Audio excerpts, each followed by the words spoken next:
Namaste. Good morning, beautiful souls. Welcome back to Top Tarot Trumps. And today I am going to share with you my favorite wheel cards. And we're going to have a look at some of the subtle nuances and differences between these cards. And as always, I want to talk about how I read with them and how they might affect a reading. This is the beautiful Fortune Fairy from Tarot of the Hidden Realm. For me, it began a deeper understanding of this card. Began with this one from the Osho Zen Tarot. And in the center of this wheel is the yin-yang symbol, and each subsequent circle has, shall we say, more unpredictability and more chaos within. And I don't have that book handy at my fingertips, surprisingly, because I had it right here yesterday. But anyway, the point is that at the center of the wheel is where we find peace. And when we live on the fringes, life is chaos. It really is. It is so hard to predict what is going to happen. And I want to read to you from the Landscapes of the Abyss from Marie White this morning, who describes this so beautifully. The Marielle Tarot, this is Fortuna, who is pictured here, and then the wheel is kind of within her womb, which is really interesting, and then we have a rose within the wheel. And so I'm going to read from that. Good morning, Saskia. Namaste. I've never found a better description than in this particular guidebook, so please indulge me. Divine chaos. The Wheel of Fortune is the ever-changing nature of life and perfection in a struggle. Could there be a more simple human or profound symbol than the wheel? A circle with a cross, centering one in the middle of the four cardinal directions, or the four aspects of self. A mandala turning around the edge, displaying the evolution of life and time. It describes the most fundamental state of things, from the microcosmic to the macrocosmic galaxies, to the inner space of our souls, locked within the flesh of our bodies. 10 is Malkut, a Kabbalistic idea of the complete manifestation of the universe, the kingdom, earth. If God created the universe to see himself, here she is, a fully bloomed rose, expressed in space and time with matter and movement. And here we are with our consciousness and perception of self, a part of the body of Shekinah, feminine aspect of God, in all its minute aspects and possibilities through the serpent of infinity. Consciousness lies along a spectrum from the deepest consciousness to the highest consciousness, and each level has its own reality. Mundane reality is not the same as mystical or esoteric reality. Mundane reality is the outer rim of the wheel, turning, bringing men to suffer through the slings and arrows of outrageous fortune, or the bliss of love and compassion, and ends in crushing under the great wheel of the juggernaut of time and death, only to begin again, the ever-changing nature of life. And so she so brilliantly, there is more, and it's all completely brilliant, but it's enough for this morning. That outer rim of the wheel as this place of here, now, this third dimension. And those of you that are following this and read with cards, you know that moving to the center is difficult. We need to have discipline, practices to help us find that center, that inner peace, that place of trust, place of contentment. And so this wheel is a symbol of ever-changing energy. It is a vortex of energy. It is Mother Nature herself harmonizing on our behalf. This is the hurricane that resets the earth.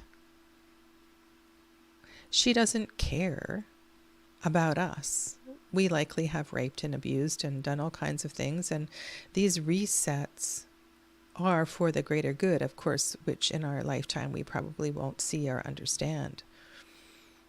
And so the closer we are to the center, the closer we are to our own peace and highest of frequencies, the more clearly we can see the big view, because from the center of the wheel, you can see in all directions.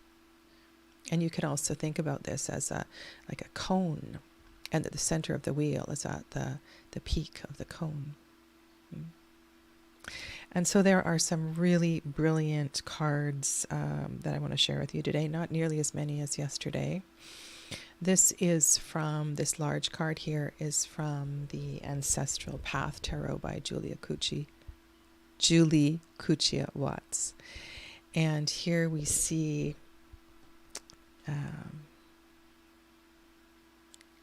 an astrological wheel, and in the distance, in the foreground, there is a standing stone circle, and we're looking here at the relationship between the standing stone circle and the planets. And all of these aspects are aspects of the wheel of astrology, the wheel of, I don't know, everything. It all works and knits together. And so when tarot creators choose the web, or a web of sorts, to illustrate this, like we see in the Star Seeker Tarot, there's something really kind of poignant here. We also see a web in the Lily White Tarot, and there is a web of sorts in the Wild Unknown as well. And one of the things I was contemplating in regards to this card was the fragility of the web and the hard work it takes to any of you who have read Charlotte's Web, just this endearing children's book by E.B. White, written many years ago. I think it was written in the 1950s. The labor that is involved in creating a web.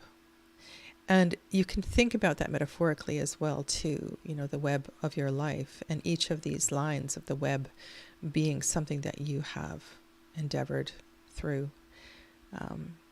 But what was really touching me was the fragility of the web, and how in a moment it can be destroyed.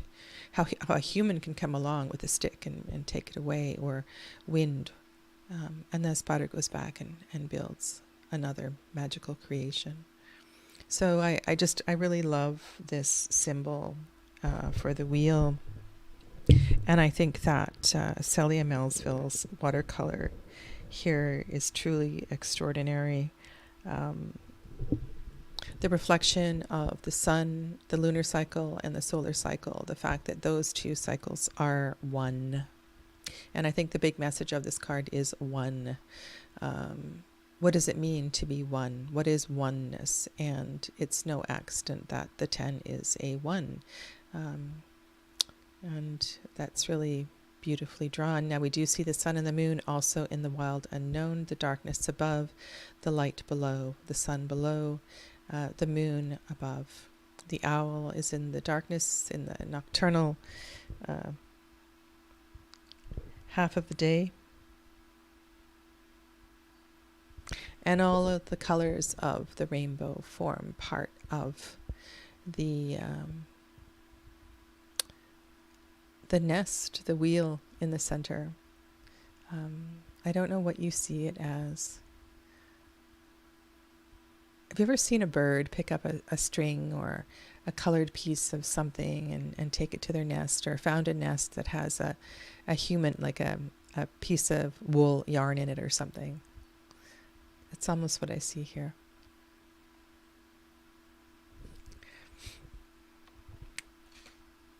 This card is from the Alleyman Tarot, and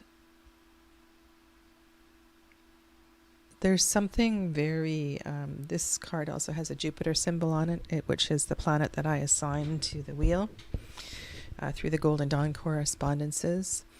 And the reason I like this card is of its grandness. It just appears, it could almost be a symbol painted on a large Chinese gong. It feels like it would, it could shatter your... Have you ever been in the presence of one of those huge gongs, or rang it yourself? And all those vibrations just move through you. It's really quite an astounding experience. And I just feel the greatness of this card. And when I think of Jupiter in terms of the wheel, I think of a force that wants us to be great, wants us to be greater, wants us to expand. And we are often very limited in how we want our day to unfold, how we would like our year to unfold. And I think when I bring in the Jupiter correspondence, I just feel like I want to push the querent a little further. You know, there's a greatness with embracing this archetype. Hidden down below is the Llewellyn Tarot, which has been trimmed. And this card reminds me of circles, sacred circles, being with friends and dancing under the moonlight and honoring the lunar cycle, the seasonal cycles, bringing it to earth, so to speak. And this is such a gorgeous card. The majors in this deck are just, I mean, I could have put every major in. I could have included this deck in every episode. The paintings are just extraordinary. The power, and it's almost as if the wheel... Now, when I look at this card, I don't just see here a wheel. It's funny, I don't think I've ever actually looked at the details of this wheel. What I do see is the circle that draws us together. And it's the energy or the power of those sacred circles when we gather with friends, like-minded friends, in ceremony, that helps to invoke change. And it just, if you've never been a part of something like that, put it on your bucket list, because it really is life-changing. Beside that is the Tarot of the Hidden Realm, and more of an innocent perspective that life will, whether we pick up the dandelion and blow the spores, or those spores are released on their own through the wind, life will, and the dandelion will. Yet we have a choice to be in the joy of the journey of change. And I just think it's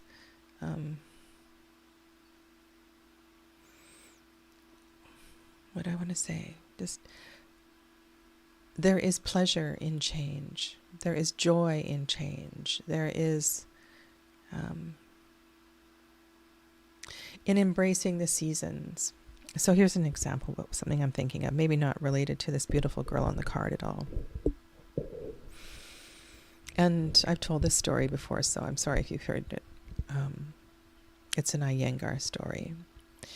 And this has to do with embracing the seasons and embracing winter, or the coolness of fall when it comes, and we sort of lose the summer wear, but we get to wear these lovely sweaters, and there's something really exciting about the change of that time for me, and I like that shift of clothing and the feeling in the air outside.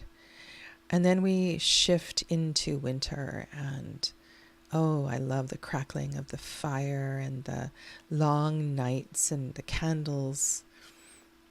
And as you go through the seasons, there's so much joy and pleasure in the shifting energy of the seasons and the changes, and bringing out things that weren't out in the previous season, things like that.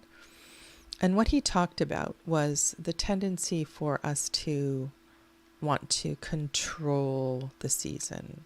So in the summer, the air conditioners are cranked, and in the winter, the heaters are cranked up high, rather than us adjusting to that. And where I live, few people have air conditioners in their homes, and it's really, really not necessary.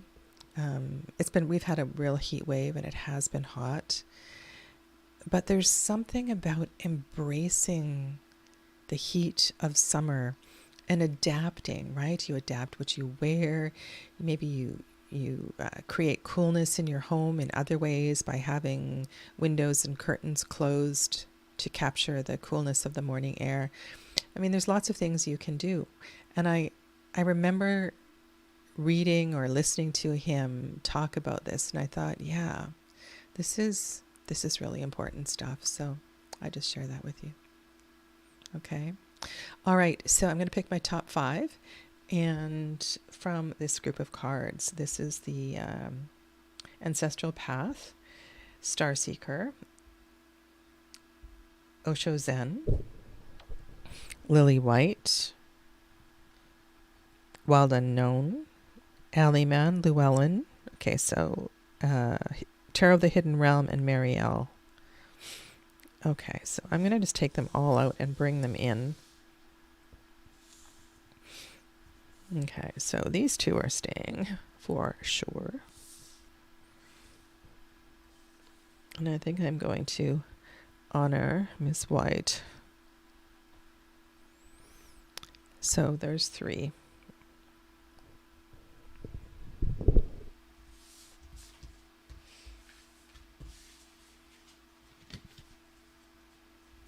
And I'm going back, and I'm going to take pictures of my groups. I didn't take photos of them to share with you.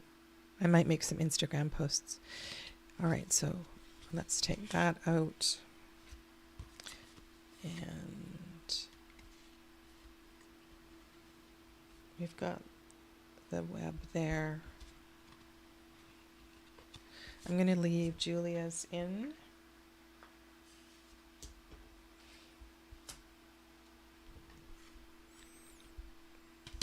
And Fortune Fairy. All right, my top 5 wheel cards are Tarot, Ancestral Path Tarot, Llewellyn, Lily White, Marielle, and Tarot of the Hidden Realm. Thank you all for joining me on this journey. I look forward to your comments. Take good care of yourselves. Namaste.